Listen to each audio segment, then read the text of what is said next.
Hey, woo, sorry. Hey, what is up, guys? Welcome to Monday, and this is where all the ladies at. And because it's Monday and it's where all the ladies at, that means it's Myth Edition. So, welcome. If you've not heard this podcast before or seen it now, because I'm on YouTube, hello. This is a podcast that basically, I'm a history nerd, and so I take a deep dive into history trying to figure out where the fuck all the women at. And I threw in legend and myth too because, hey, why not? I am Kim, I am your host, and I am a lover of history and a feminist and someone who has, in the recent weeks, decided they don't care what they say anymore. And if things turn political, they turn political. With the situation the world is in, not just in my home country, but in a lot of different countries. It's time to make sure our voices are heard and we stand up. And one of the ways I'm going to do that, I'm not a politician, I'm not a billionaire, so therefore I have no no major control.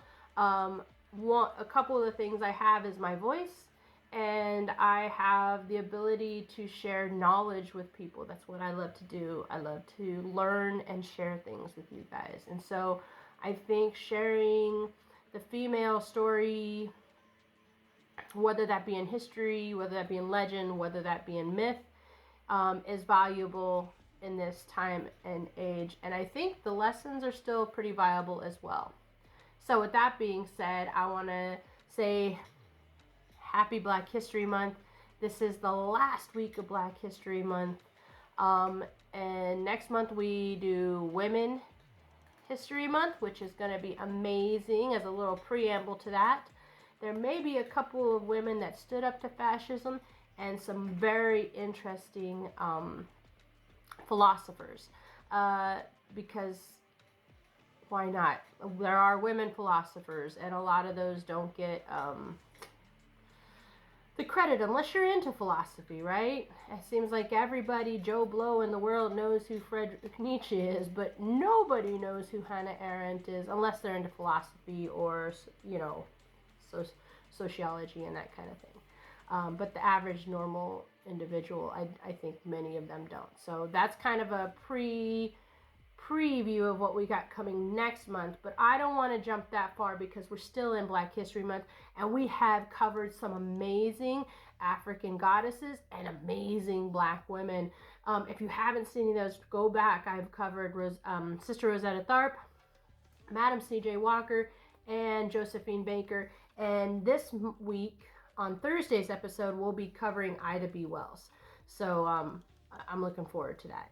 She's a pretty badass chick. So, but today it is Monday, and as I said at the beginning, it's mythology. And today we're going to be covering, let me make sure I pronounce it right, Gbadu, I think that's how it is. She is a Dahomey goddess of fate. And we'll talk about who the Dahomey is and all of that kind of stuff in just a minute. But before we get started, if you want to reach out to me there, if you want to support the podcast, if you want more information on all this, there's links in the description box to do that. There's also links to my other podcast called Our Mystic Road Trip. That's kind of where I start doing things, spiritual, mystical, magical kind of things. Coming up in the next couple months, there's going to be a little bit more mindfulness too. As I just got certified as a holistic dietitian and all that. So if you're into the wellness, spiritual, magical, mystical stuff, maybe even some alternative stuff, I am playing with talking about occult-ish things. So yeah, if you're into that, check that link out. It'll take you over to that podcast as well. But that's not what we're here to talk about. We are here to talk about Gbadu and whew, man. All right, let's get started. So, we're going to start, as we always do, with a little bit about the people that worshipped her. The Kingdom of Dahomey was a pretty powerful West African kingdom. It spanned from the 17th century up to the 19th century, I believe. basically, if you look at the map, Dahomey would be where Benin is, along the coast of the Gulf of Guinea. Dahomey was not just an ordinary kingdom, though. It was a political and military powerhouse for centuries, right? It was pretty much the central force of the region. It made really great strategic alliances, and of course went out in military conquest, because if it's a empire, right, it's going to happen, a kingdom. And it had pretty strong leadership. It really had a kind of a complex government too. It had a king, and he was referred to as the Aja or the Hosi, and I think I'm pronouncing those right. Please remember, I'm trying my hardest, guys. He was both a political leader and a religious figurehead. So the king then was supported by a council of elders, as well as military and spiritual advisors, and this is kind of what made the Dahomey kingdom thrive, whether it was in peace or in conflict. One of the kingdom's biggest things, I'm still trying to figure out the angle, guys. I get a little distracted because I see myself. Anyways, one of the kingdom's most notable features was its military. It had elite military corps, the Amazons.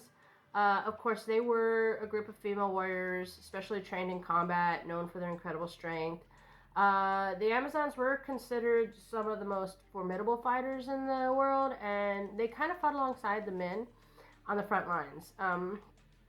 They even had their own unique methods of warfare, and were kind of known for using spears and machetes and crossbows. So they were, this kingdom was pretty female accepting, I guess. I don't know how to say it other than that. They fought in battle. They played key roles in protecting the kingdom. And this really showed that women in the Dahomey, as I was saying, were basically, they were strong, they were resilient, and they were seen as that. The Dahomey, though it was a pretty warlike kingdom, they had their thing. They also had a very deep spiritual and religious culture.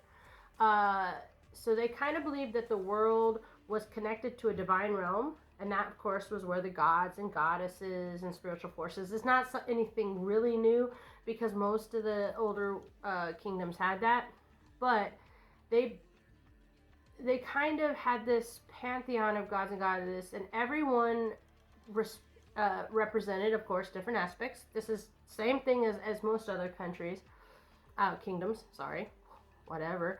And so one of those gods or goddesses was, of course, look at that gray. Time to color the hair, ladies and gentlemen. So one of those goddesses was Gbadu. And it's kind of a very powerful name. To really understand Gbadu, we have to look at the roots of the name, right? So it comes from the Fon language. And the Fon language was part of the Aja language family spoken in the region. And it is still spoken today in parts of Benin and a little bit of the surrounding areas in West Africa. In Fon, the name Gbadu translates to fate or destiny. So Gbadu's entire role in the pantheon was to control and shape the fate of people, kingdoms, and the world itself. No pressure. None at all, right? So the concept of fate in the Dahomey culture, I think we have to take a step back, because fate was viewed in Dahomey culture pretty strongly, right? They didn't see fate the way that many other cultures did, as something very cold and distant, or something you just had to accept, right? Fate wasn't outside. It wasn't an outside force, right? It was kind of woven into life. Fate was an active part of the world, and it was an active part of everything, shaping the present and the future and all of that stuff, right? Fate in Dahomey wasn't just about things happening because they were meant to. It was about alignment with the universe, with the spirits, with the divine forces. And so people saw the universe as this like cosmic balance, which this is not something wholly unheard of in the older cultures, because that's just kind of how the world was, right? The ultimate goal wasn't to avoid fate, but to understand it and live in harmony with it. So it was kind of like, it wasn't like a try to fight your fate. You can change your fate. No, it was more like just go with the flow. The universe knows what it's doing, you know? So Gbadu wasn't that this distant deity that some of the other deities could be. She was actively involved in the daily lives of everyone.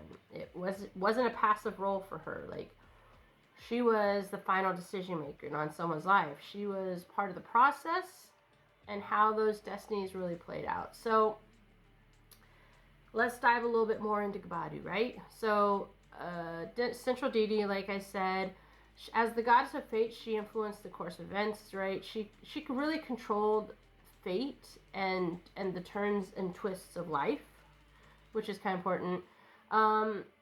And, you know, whether it was the outcome of a battle or successful harvest or whatever it was, Gbadu had the final say. For there was, for the people of this kingdom, there was no escaping fate. It was her, and she was there, right? But you know, it wasn't. Gbadu didn't really only limit fate of individuals. The kingdom itself, the nation was built on foundation of military conquest. So Gbadu's guidance was most crucial. Kings and generals would often turn to her for guidance and insights into making decisions. And when it came time for a ruler to make a significant political one, once again, he would reach out and offer prayers and sacrifices to Gbadu. As a goddess, Gbadu wasn't the type to be described with like flowery and divine. She was mysterious. She was powerful. She was kind of depicted as this elusive and controlling person. You know, her face was often hidden, sometimes veiled, and that symbolizes the faith. It isn't always visible. You know, you have to think, when you think about how these goddesses and gods were pictured, there were symbols within their visage that showed what people thought of the situation, right? So being veiled, like, you can't see your fate all the time. Sometimes it is hidden. You know, Gbadu was kind of like this enigma, right? So, her appearance was not meant to dazzle or impress anybody, rather just to reflect power. Gbadu rested in far more than just control over fate, though. She was about balancing of life, which is a big thing. Gbadu understood that fate operates beyond human comprehension, and so that's what she taught to the Dahomey people, right? Accept the inevitable nature of life's course. That's just the way things are. There is a grand design, and there is a reason why these things. And so Gbadu was basically there to keep the balance and help the people learn that they could keep the balance, you know? Sorry, my nose is still running. That virus got me, guys. All right, so how is she worshipped? You know, it's going to be the standard stuff, right? So many people believe that the relationship with Gbadu was built on rituals that allowed them to communicate with her, obviously. These rituals were woven into royal ceremonies and everything. Rituals associated with Gbadu were quite elaborate. Chanting, prayers, offerings, typical kind of thing. Offerings were things like food, precious beads, rare fruits. King and priests would consult priests and priestesses to understand the will. They pretty much didn't make any major decision without talking, getting her approval, because, you know, she was the end say, right? Offerings were a big part, as I said.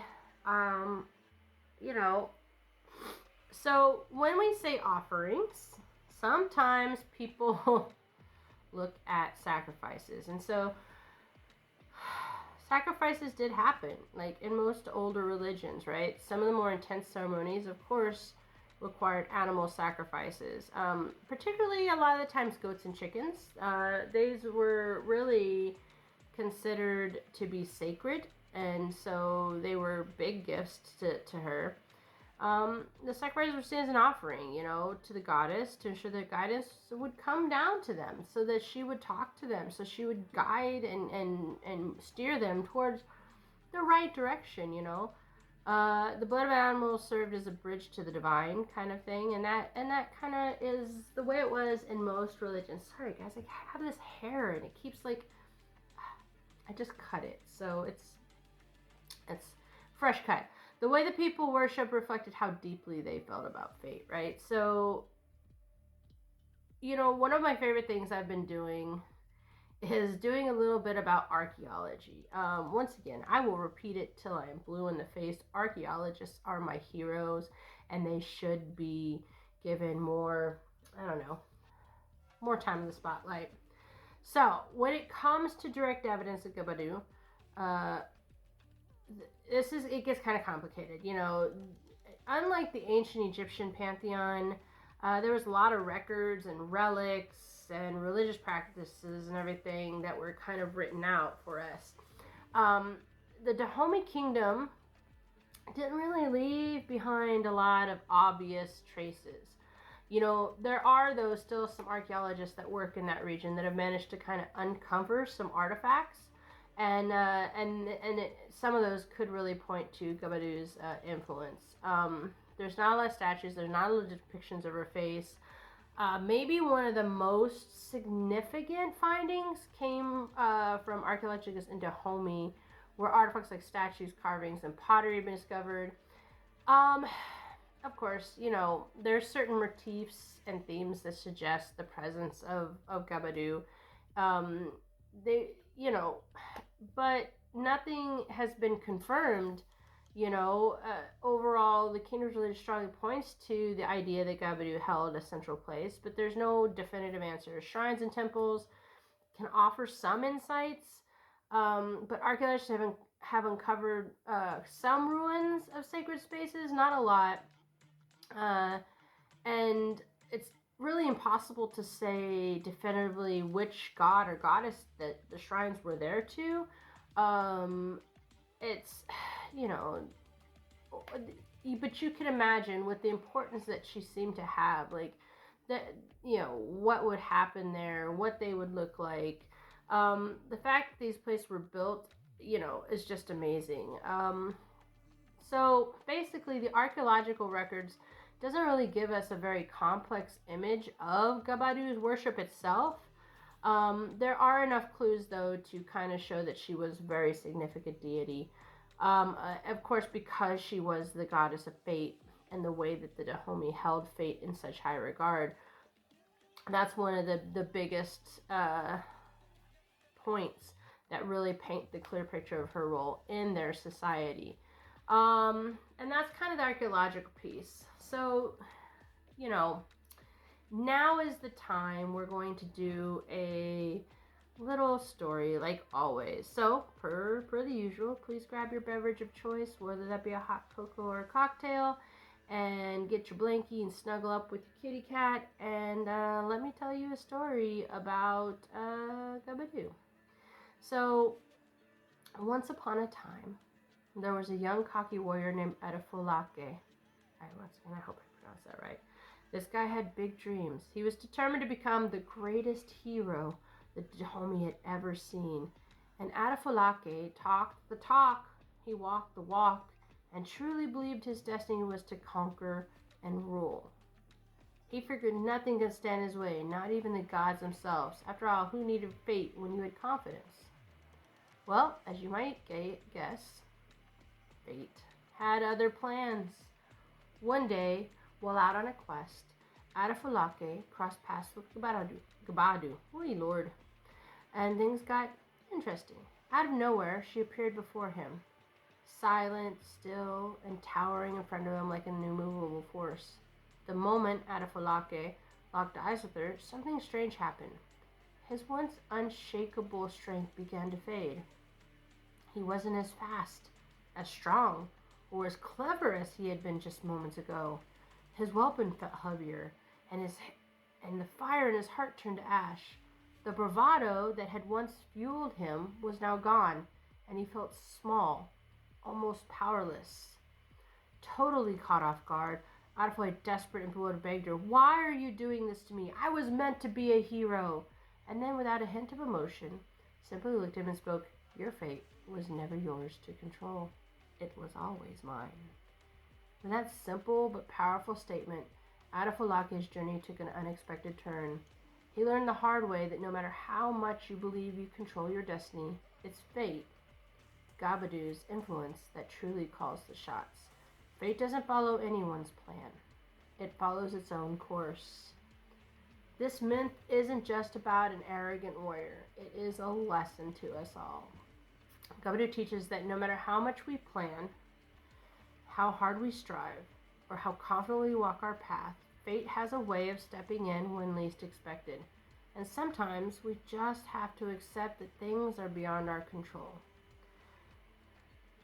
It's a rough lesson to learn, guys, and I think I don't know if I agree with it completely, but I do think I'm in a weird position because I do believe the universe has a plan for us, and I do think that sometimes the universe slaps us back into place where it thinks we should be.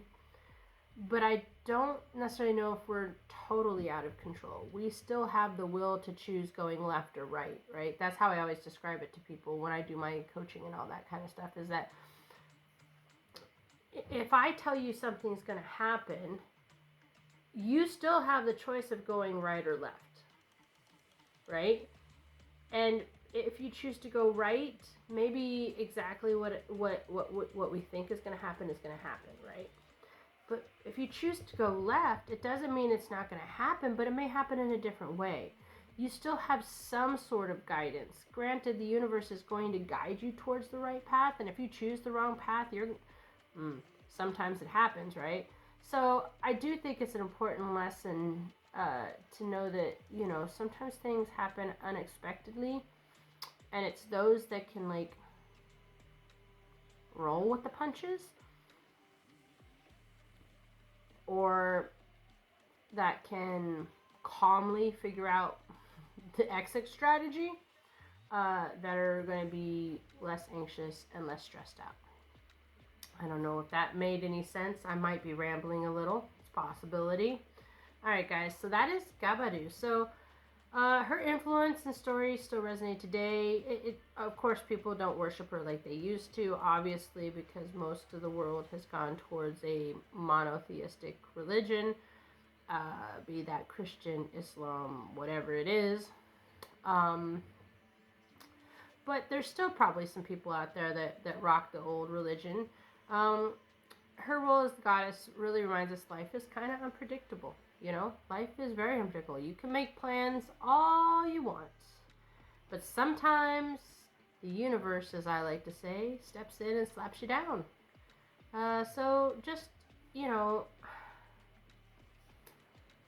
it's hard because I would say just, if you're dealing with a curveball, just remember that, there's a reason that it's happening, right? Every experience is either a lesson or an opportunity. That's how I feel. So even when something negative is happening, I'm not saying to be complacent, because for sure do not be complacent, but I think you have to understand there's lessons to be had or opportunities to be taken. So that's what I would say about fate, and I think Gbadu sums that up pretty well. Alright, guys, that's it for this week. I hope you've enjoyed the look at African goddesses. There's so many more, so we'll cover more, I'm sure, at some point. As I said, next month we're doing Women's History Month. And on Thursdays, we will be looking at women that stood up against fascism and philosophers. But during Mondays, we were going to be looking at sun goddesses, because why the fuck are all everything associated with the sun a god? it doesn't always happen. And so I found some really cool sun goddesses to chat with you guys about, and so that's going to be pretty awesome.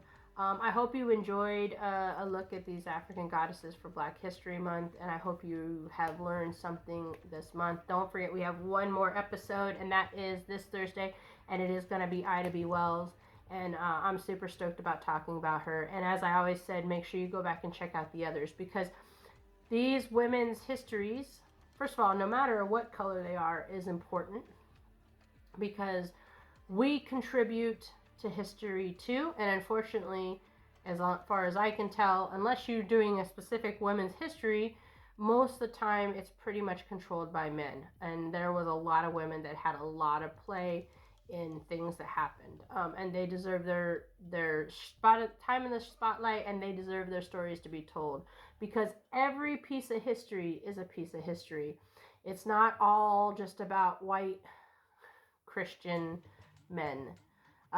It is about every person in the world, whether they're white, black, Asian, Latino, African, whatever.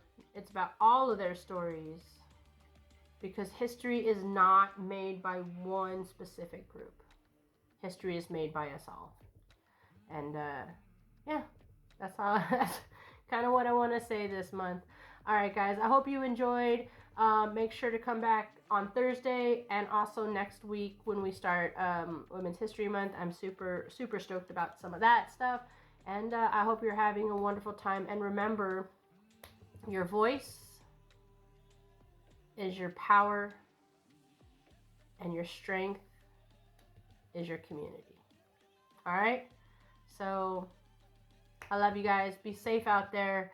And remember, those who don't learn history are doomed to repeat it. All right, guys. See you next week.